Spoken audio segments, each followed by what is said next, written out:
कहते हैं ना कि सियासत में कोई ना मित्र होता है और ना ही कोई दुश्मन। सियासत चीज ही ऐसी है, कुर्सी की लड़ाई ही ऐसी ही होती है। बिहार में 2025 में विधानसभा का चुनाव है और सबसे ज्यादा फील गुड का अनुभव कर रहे महागठबंधन में बड़ी दरार पड़ गई है। आप सच टॉक्स को देख रहे हैं, मेरा नाम अनूप नारायण सिंह है।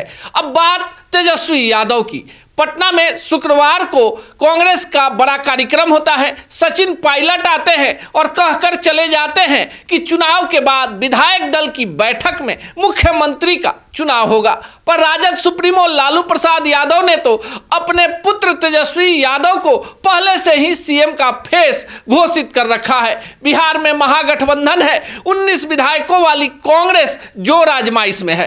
कांग्रेस चाहती है कि कम से कम 100 सीटों पर चुनाव लड़े। तेजस्वी यादव को आज यानी मंगलवार को दिल्ली तलब किया गया। बड़ी बैठक हुई, बात बनते बनते बिगड़ गई। बात जैसे ही सीएम फेस पर पहुंची, कांग्रेस ने अड़ंगा लगा दिया। कांग्रेस ने कहा कि चुनाव लड़ लेते हैं, जब संख्या बल के आधार पर सीएम का भी चुनाव कर लेंगे। अब आपको बताएं कि तेजस्वी यादव क्यों सीएम बनना चाहते हैं।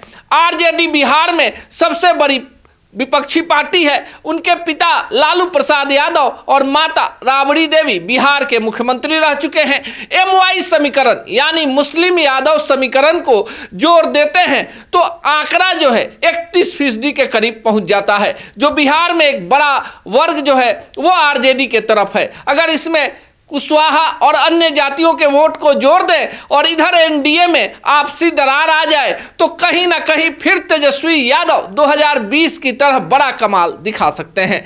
पर सीएम के फेस पर जब पेच फंसा है तो यह भी जानना जरूरी है कि कांग्रेस क्यों मोल तोल की राजनीति कर रही है। बिहार में कांग्रेस के पास पाने के लिए कुछ नहीं और ना ही खोने के लिए है। लोकसभा चुनाव 2024 में कांग्रेस और आरजेडी का स्ट्राइक रेट समान रहा है। अगर पप्पू यादव को भी जोड़ दें तो ऐसे में कांग्रेस आरजेडी पर भारी पड़ती दिख रही है। सीमांचल के किशनगंज से लेकर कटिहार, पूर्णिया और उसके बाद सासाराम सीट की बात करें तो कांग्रेस ने 4 सीटों पर जीत दर्ज की है। दूसरी तरफ अगर बात आरजेडी की करें तो पाटलिपुत्रा, जहानाबाद, औरंगाबाद और बक्सर 4 सीटों पर आरजेडी ने जीत दर्ज की है, जबकि काराकाट और आरा पर वाम दलों ने जीत दर्ज की है। ऐसे में एक बड़ा सवाल ये खड़ा होता है कि कांग्रेस जो है अब आरजेडी से बराबरी की लड़ाई चाहती है, बराबरी की हिस्सेदारी चाहती है।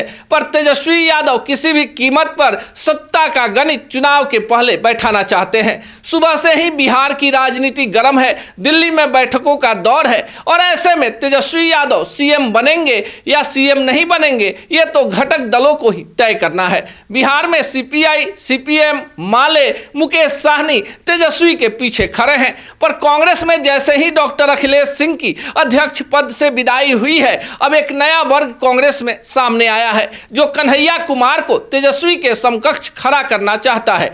पर राजद सुप्रीमो लालू प्रसाद यादव अपने बेटे के राह में किसी भी प्रकार के कील कांटों को नहीं छोड़ना चाहते। लालू जानते हैं कि अगर किसी को भी तेजस्वी के समानांतर कुर्सी पर बैठाया गया तो आने वाले दिनों में सत्ता का समीकरण गड़बड़ा जाएगा। बिहार है, बहार है, लालू है, राबड़ी है, नीतीश है, तेजस्वी है तो कांग्रेस भी है। आप क्या सोचते हैं कमेंट बॉक्स में जरूर बताएं।